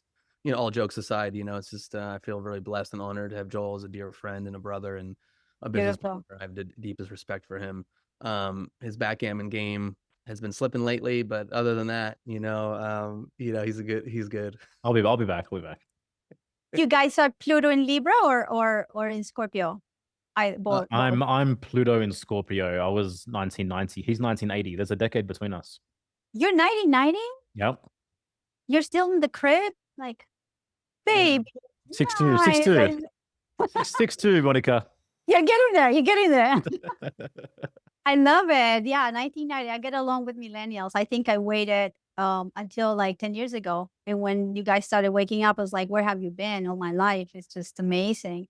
But yeah, both of those Pluto need partnerships to understand how to evolve. I'm a Pluto in Virgo, so it's all about kind of discerning and refining society in a different lens. And so my chart is very much about myself. which is it's hard to accept it. But now I'm like, okay, this is what it is. I'm not going to lie to myself and try to pretend that I have to do these other things. So that was like good to understand on the design level. When I learned I was a manifestor, I cried for like 10 days. When did you learn that? 2017, I had my chart. I was at my lowest. 2017, I've said this already in public. I wanted to kill myself because my life had gone into a place that I didn't want what I had. So I started cutting things very fast. But then I was left with nothing. I didn't know who I was anymore. And I was in a desperate situation. And then something happened that day that I wanted to actually do it that made me kind of reflect. And then I remember praying and saying, just show me the way of how to understand my life because I don't understand what I'm doing and I'm very confused. So within a few weeks, I sought this astrologer, evolutionary astrologer. His name is Simon online. I had a reading with him and he introduced me like, you're a manifestor. And I was like, what? Because I knew about astrology, but not. And so when he told me that and he told me what it was, I was like, oh, everything is making sense, especially because I think I was married to a generator and he became a manifestor wannabe and I became a generator wannabe. So everything changed. So that's when I started studying both and started doing readings in 2017. So Amazing. yeah, but I You still do you do readings for people? Yes, I do readings. I like to do readings to the right people, meaning that I only intentionally attract the people who actually are supposed to be in my cross. I'm the left cross of alignment. So whoever comes through me is going to receive. I'm like that post in the middle of the road, like when you're hiking and there's some directions. 5 kilometers, 10 kilometers. And so you're around, it's like, am I in the right? I don't do anything else like that when I do the reading. So I don't want quantity, I want quality. Yeah. And it's good. So yeah, I do several months of readings a week, but I also do my artwork and I speak in conferences about Bitcoin. So I have a lot of things that I want to do. So I don't want to be just. I love it. I love this unique synthesis that is just brewing within you between all these worlds, particularly because like primarily in both the art worlds and even the astrology worlds, like it's very left leaning. Yeah. Huge. The spiritual world. Oh my goodness. The astrology community is like I don't follow anybody anymore. I'm like gone. And yeah, even in the helping professions and psychology and trauma, like it's very, very interesting to see. And it's like, what are the roots of that? You know, is it from an academic standpoint, like going through the universities? Is it just like this idea, like if I help someone, I'm a good person, and then you're getting kind of co-opted by certain ideas? I think it's the Pluto in Aquarius that is actually creating a lot of and what we're seeing right now, Saturn and Neptune in Pisces, the end of it. So we're at the end of a very big delusional state. When Neptune entered Pisces in 2011 and the like look at me generation with Instagram created this idea that you have to always be like speaking, but that doesn't mean that when you speak out, you're actually becoming 100% true. You are projecting a persona. So you are asking the world to give you likes and give you algorithms. So then you're not creating reality. They don't have a reality within themselves because it's all about the algorithm. It's about like whatever, the influencer. It's interesting because when I speak about this word, if you know the origin of the word influence, it was first used in the Middle Ages when they was talking about the planets. They'd say the planets have an influence over you. So having an influence is having power over something. Now, inspirational means it comes from breath, to inspire. It means if you're inspirational, you're not doing anything to anybody. You're actually giving your breath from your breath. So people go, huh, I like that. Am I going to try my thing? But it's not influence. So I think that these people, a lot of them rely on the algorithm to make a living, which is the most slave thing you can do. Like if I only have to make my living from readings, I'll be dead. Because then I will have to be there every day, like I don't want to do that. Like when I post from I post and I don't care about it. Things come because I'm aligned with my own thing. So I think that there's also this group thing that is happening with Pluto and Aquarius that people are not feeding the part of themselves that is about being accountable, about being responsible with their own will. And they think that they have to hold hands and jump all together, like all these cults that they always do things together. That's the problem with Pluto and Aquarius. So until they don't find their own Promethean fire, which, Prometheus is one of the most beautiful stories. He basically gave light to humans, and he sacrificed himself until good old Chiron came and said, I don't want to have a painful life because I have a wooden leg. I'm going to give my immortality to Prometheus. And that's when he became part of a constellation of Sagittarius, and Prometheus was able to live among the humans. So we all have that part of ourselves. We have the part where we have a pain, and we have to give something to humanity with that pain. So your pain becomes your best asset. So when you get your Chiron return, you're still very young, but when you get it, especially you, Joel, if you're a 6'2", when you're 50, that Chiron is going to be, wow, like become fully your biggest, like, I don't want to say weapon, but tool in your life. Yeah. I love this conversation. Oh, thank you. Me too. I knew, same here. I knew it was going to be great, once we first connected, and like seeing the things that you're into and the people that you're connected with. And like, you brought up Mark Jones and Tiziano, and like, this is our world, and I just love it. I'm just so grateful to connect with you. I love that you have some history in Greece too. Yeah. I think our audience is going to get a lot of value from this conversation. So. And just, don't be afraid to be yourself. I think we need to be more courageous, and courage is a word that comes from the heart. If you have heart, you can get anything. So connect to that energy, and do what is really making you feel passionate, because everything comes along. Everything, money, everything comes. The ultimate form of courage is to be oneself. Like 100%. What is courage beyond that? Yeah. And if you think of like I have dreams of being a very like not terrible, but like a strong warrior in previous lives. Very like it comes over and over, and I know that the courage is not just to go and fight. So I learned like fighting is something. I did a lot of martial arts and everything, so I tried to understand what fighting is, and it's not. I ended up doing Tai Chi and Feng Shui and all these things to understand that the energy is something that you basically take from the attacker and you transform. So it's not about defense nor offense. It's about understanding how the energy is going to evolve. So courage is something that you will know you need in a specific moment where you actually have somebody coming and taking away your right to speak, or taking away your right to have a face without a mask. And then if you learn the language, you can say, I prefer not to do that. Instead of saying, I'm going to kill you because you're an idiot and all that. Because this is what I find in social media. People are fighting and they're insulting each other because they are not eloquent. They don't know how to speak. They don't even know what they're fighting for, because they're blah, blah, blah, mimicking the other. So that's why I was very distraught about the death of Charlie Kirk. It really, really got me in my heart. Then I look at his chart and mine, and I was like, of course, there was something very much connected. And then I did a little bit of I don't want to say celebration, but yeah, I did a little bit of like candles and stuff. And I said, I'm going to speak to his soul to see if he can give me through meditation, like something that is going to make his life be valuable, like whether he's dead or not, because we don't know, and we don't decide. And it's beautiful because that's when I had this phrase coming that says, yes, keep on educating people in the difference between indoctrination, education, and schooling. And tell them to be free. Freedom. I think that's the most powerful aspect, I think, of his legacy, is just the critique of colleges.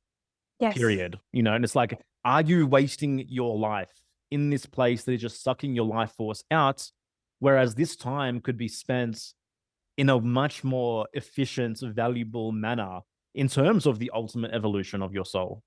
100%. And then it's funny because he did all this like Hillsdale College and Liberty Classroom. And I signed up for those courses like 2 years ago. So when I used to watch him a lot because I just loved the way how he was eloquent. And I was like, I want to be eloquent. So I want to be able to have a dialogue and maybe disagree, but at least know what I'm talking about. Yeah. And say, I don't know when I don't know, which is Yep. one thing a lot of people don't do. Yep. Having the courage to be humble. Mm-hmm. Well said. I learned that late in my life because when I was in New York, you pretend so much that you're faking it until you make it. Hey, Monica, do you have an open ajna? No. Okay. No, I have my head, my ajna is closed. It's like define. Gotcha. And I have a will center defined. My only two that are open is my identity, my G center, and my sacral. 3. Okay. Yeah. Yeah, that's it. Everything else is like, sorry, I'm defined. Yeah. I mean, thought that. Why I'm did pretty you open. think- I only have 3 centers defined. Oh, nice. Okay. I've got 6 defined as well. Yeah. I don't know. Like I don't know what I would be if I was all open. I don't know. Like already with the identity was a little bit difficult for me to understand. Well, I mean, that's a tricky one. That's a tricky one. You know, like I find people even that I've worked with, you know, when they have an open identity center, like how to navigate this fluidity of identity as you move through life and go through. Especially things. now with what you have to identify yourself with, like, are you what gender? Like I get really annoyed when they put me these questions. I'm like, no. And I said, I'm not going to fall into this idiotic thing because today maybe I want to feel like I'm a turtle. I don't know. Like, I don't know. But it took me time because in New York, you basically needed to identify yourself all the time. And if you didn't, you were ridiculous. You didn't know who you were. So it brought shame to me until I'm like, no, I'm going to liberate myself. So I think that that's one of the biggest ones as well with the will center, people trying to pretend that they can do all these things. Like I have my will center defined and I only attract people who have no will center. And I laugh so much because they break my nerves. But then I said, no, they're doing their thing. Yeah, I mean, I've had to learn like this whole idea, the motivation behind why I do the things that I do. Am I trying to prove myself? I mean, both Joel and I have an undefined center. I think Joel, you have no gates at all in your ego center. Yep. You know, so it's just interesting, you know, and I have an undefined throat. So I've had to take a look at how, like, you know, proving my worth, attracting attention, the conditioning influences of those two have been like my main things that I've had to kind of work through over life. And even the open ajna of even just like needing to be certain and needing to convince people that you're certain. Like early on in my life, those 3 together felt like the strongest like conditioning influences on me that I've just, you know, I've gained some wisdom around it. That's completely open for me as well. 0 gates in my ajna, 0 gates in my will center. Yeah. Oh, wow. Yeah, that's powerful. I know 2 very good friends and at the beginning they were breaking my nerves. Like, yeah, we'll talk. And then it's like nothing happens. And I'm like, whoa. And now I know like they need time to actually. But it's all perfect, isn't it? Like this integration of, you know, our design via astrology, via human design, via whatever it might be, and even via just the core essence of who we are. Like all these things amalgamate together into this perfect path, which is yours to unlock. But, you know, the first ingredient is this courage, which requires you to walk the path in order for all this synthesis that comes together in this beautiful way, you know, which is this unique life path that only you can live. And no one has ever existed before that can live that out. And there will never is your own imprint. And one thing that Paula didn't speak that it has really helped me both in evolution astrology and human design is Jungian shadow work. I was very early on attracted to Jung. I actually have a lot of things that I share in our chart that is like, it's just so familiar. And understanding how the other person, situation, or thing are going to be a surface for my projections and expectations. And it's like a dialogue. So instead of like me saying, oh, this is right or wrong, it's saying like, oh, I'm triggered.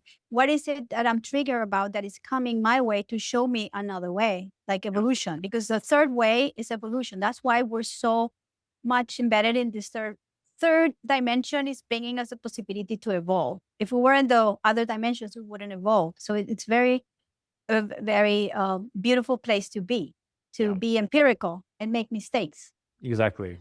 All of them. The younger, the better. Touch all the buttons. Be the Roomba in the house. Boom, boom, boom. You know, like But I mean, that's what it is, like conjecture and criticism, like trial and error, like iterates. Like, how else do you learn? How else do you get better? How else, like, you have to be willing to fail. You have to be willing to make mistakes. You have to be willing to be the fool time and time again. Like, if you want to be the master, learn how to be the fool gracefully. Yes, 100%. Are you what are you, a 5-1, Gerasimov? I'm a 5-1, emotional. Yeah. Okay. Oh, he's Single definition. okay. Beautiful. Yeah, because Joel is still in the. You're in the. He's on in the the second roof right phase. now. In the Yeah, second just phase, re- which just is the recently. best when you're like your own thing. Hmm. I think that's so beautiful. Human design is perfect. Yeah. Well, I just All think it's been a cool system. I've definitely enjoyed it, but we've talked about it, and Yeah.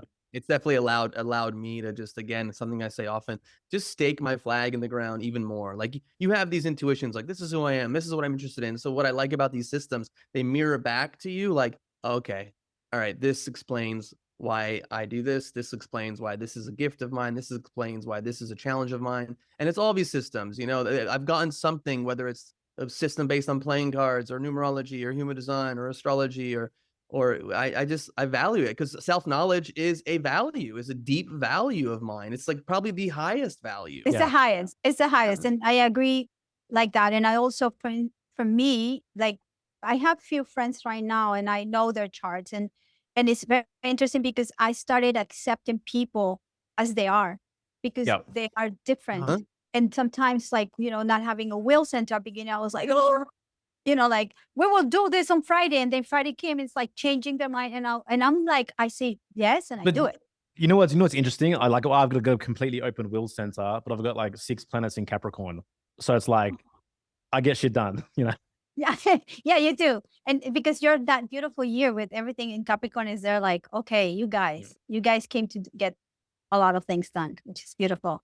And this kind of relates back. In the beginning, we're talking about like the ego, I, Yeah. and for me, it's like, this is what this is. It's like, not from a place of like, unhinged pride or whatever it might be, but it's like a real genuine pride in that I am a unique human being that came with a unique purpose. There's something that only I can fulfill. And at some place and time, like I came with certain qualities that perhaps I even chose certain qualities, certain circumstances, whatever it might be for me to fulfill a mission. And like, that is the most sacred fucking thing to me. So damn straight, I'm interested in who I am, what I'm capable of, my potential. In fact, I value my potential more than anything else. And all these are keys to unlocking that potential and bringing it as fruits into reality, which then can ultimately be the first form of service to those around me. If you're not living your mission, if you're not living your gift, how can you call yourself communitarian in any real sense if you're not living the life that only you were born to live? That's who the communitarian is. That's the person that's doing God's work, becoming who they were born to be, and then offering it to the world. That's so beautiful. Well said. Can I ask you what month are you in 1990? November 22nd, last day of Scorpio, 29 degrees Scorpio. Oh my God. I love that. Okay. So 29. 29 degrees Scorpio. It's been doing this. I have a moon in Scorpio. So it's like, hey, it's like, there's no joke. There's nothing in, like, tell me. What's your sun and sun sign? I'm a Taurus, 27th of April. My ascendant is Aquarius and my moon is in Scorpio. So I had a lot of fixed stuff. I was radically like, it's my way or the fucking highway. That was me. And through the last years, I've been kind of understanding that there are things that are moving, that there's a progress chart, that there are things that I can, like, for instance, 2020 showed me when I moved to Miami that perspectives can change. Mm-hmm. And that's when I realized that I had been living in woke land. Because when I was in New York, I didn't even know that was woke. Not that I was aligned with that, but it just like I moved to the tropics and I was like, wow, this is different. And that's when I started opening up. So even, and there's one thing I'm saying, I'm writing right now my second book. I'm writing a lot about vibration and movement. If you don't move, you stagnate. Energy stagnates. So the most important, like if you're a person that is doing a lot of sports, maybe you need to sit down for a bit. But if you're like a couch potato, like I can be a Matoro. So I'm like all about comfort. I have to in the morning go like, yo, are we going to go out? And, yeah. And no, we go now. Like, I have to push myself to get on that bike and start riding my bike. Because if it was to me, I prepare my setup so I have everything I need. That's a tour. So it's understanding what is the opposite energy, or even the quarter squares that are going to initiate that evolution. So that's how I work. It's so beautiful. It's so beautiful. I love it, Monika. I'm a Gemini sun, Leo moon, Libra rising. So, wait. no, You're a Gemini, and what else? Gemini sun, Leo moon, Libra rising. Oh, okay. I like that moon. Yeah. Well, no one asked, but I'm a Pisces rising, Capricorn moon. Look at the moon. I like it. I like the moon there. Capricorn moon is good. And my south node is a Capricorn. So I come from lives of like understanding discipline, understanding rigidity, understanding structure. So I'm very structured. But this life, I'm here to actually have fun and connect to my heart. Yeah. And finally, I'm connected to my heart through courage, not through like that. So it's beautiful. Monika, next time we chat, let's just dissect every aspect of the three of our charts and just talk about how amazing we are, okay? No, but we could do, this is what I do. I do composite charts, and I find out the reason. Like, for instance, if we do both of your charts, what's the reason of can we send you both our charts after this podcast? Yes.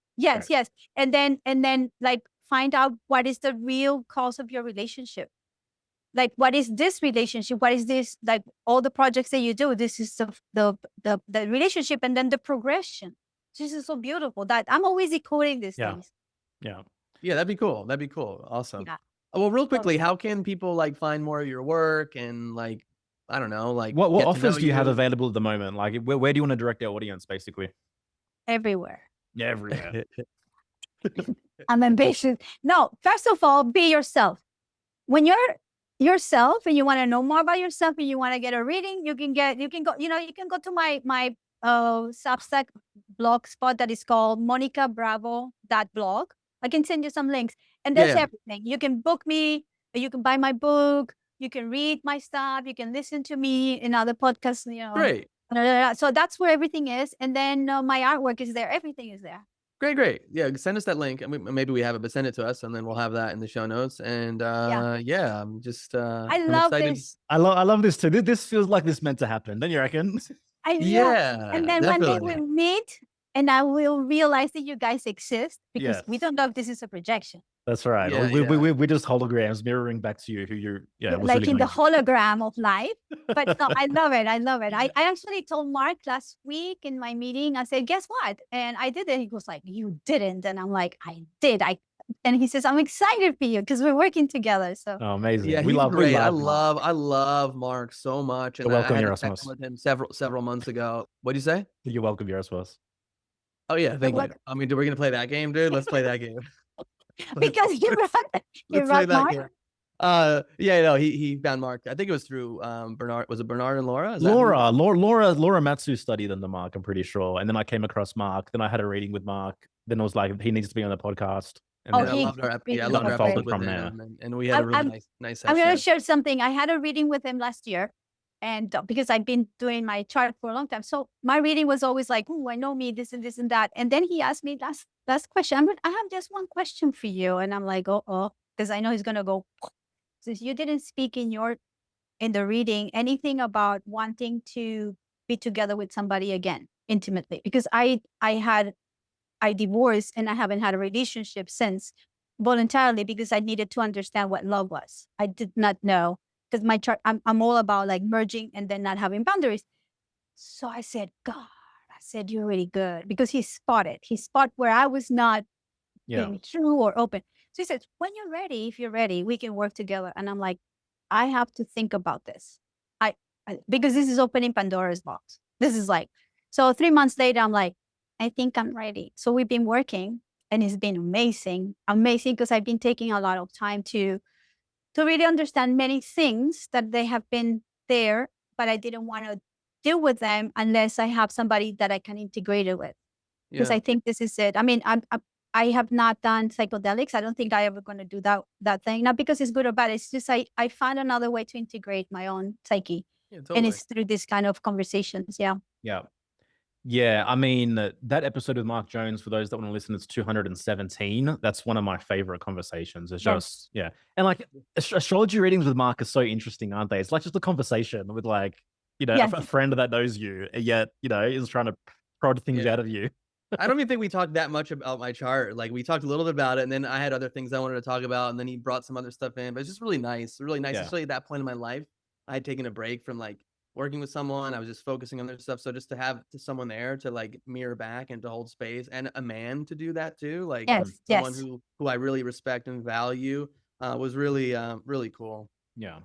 He's great. I think that it's all working out right now. There's incredible people out there that are supporting. I love what you guys do, and eventually I will kind of be more closer to be ready to be in community. That's why I answered to you in the first email or note that said I'm not ready right now because I'm working on who I am still. Like, and I used to run away from communities because I just don't have boundaries, and so it's part of my thing. But anyway, I think it's tremendous work that you guys are doing. Thank you. And whenever you're ready, we'll welcome you into Friends of the Truth. But like, because it's true. Like we have these online connections, but one of my favorite things is that like we meet each other at events and we see Yes. each other in person. And there's nothing better than that. There's nothing better than hugging someone that you've known online for a couple years and then really being in their presence and their Yeah. essence.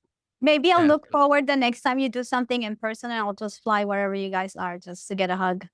Cool, Sounds cool. good. Yeah, Sounds yeah, good. yeah. Well, that was our story. We worked online for 2 years without ever meeting each other. And then, And that then you was, finally went. we finally Yeah, met here in Mexico. Yeah. Yeah. that's Yeah, amazing. he was How? just he was just a square on my computer for 2 years. Yeah, I joke because Rectangle. a lot of the people that I met that are in my life right now I have not met or I recently met. And so the question I always do is like, let me see your feet to see if you're like, because I don't believe that you have legs. That's hilarious.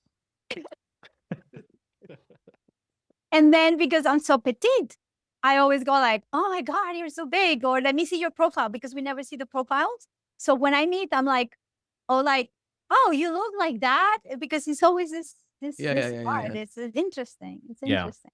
But I'm starting to meet people more and more, kind of going out. And I think online communities have been very strong. And this is a gift from, the whatever happened on 2020, just to make the best out of it. Yeah. Beautiful. Monika, appreciate you so much. Thank you for your time. It's been a pleasure getting to know you. Thank And you. yeah, we'll see you next time, and we'll see everyone else next time as well. Take care. Yes, thank you. Thank you. Have a great afternoon. Bye-bye. What an awesome conversation. That just was classic here for the truth. Right there. Just the free flowing dialogue, getting to rap on, a bunch of these topics which normally wouldn't really intersect, but they intersected here. And yeah, man, I just love everything that she's about. Yeah, I do too. She's awesome. Obviously, I have a soft spot for people talking about Greece and their love for Greece, so that was also a highlight. Even though she prefers Arabic food, but yeah.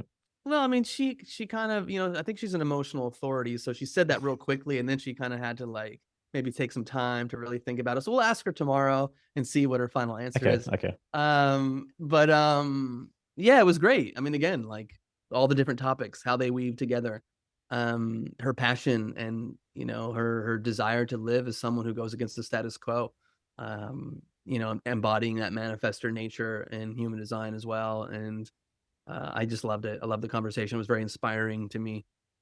Yeah, for sure. Thank you guys so much for being here once again. We love doing this, and we just honor, appreciate, and love every single one of you guys that tune in and appreciate these conversations as well. Hereforthetruth.com is the home base for the extension of everything that we're about. Over there, you'll now find a free offering in terms of my Myths to Awaken the Soul presentation, which was originally a private members presentation, which really helps you understand how mythology can be used as a tool to source deeper curiosity and deeper reverence for the unique being that you are. Rise Above the Herd, our 10-week signature program, is now available as a self-guided process for you as well. This course, once upon a time, was sold for $3,000 USD. You can now do it yourself for $695. If you become a member of Friends of the Truth, you can deduct another 15% of that. So we do welcome you into our world to claim numerous offers on top of everything else that you get as a benefit of being a member of our community as well. So hereforthetruth.com, go nuts.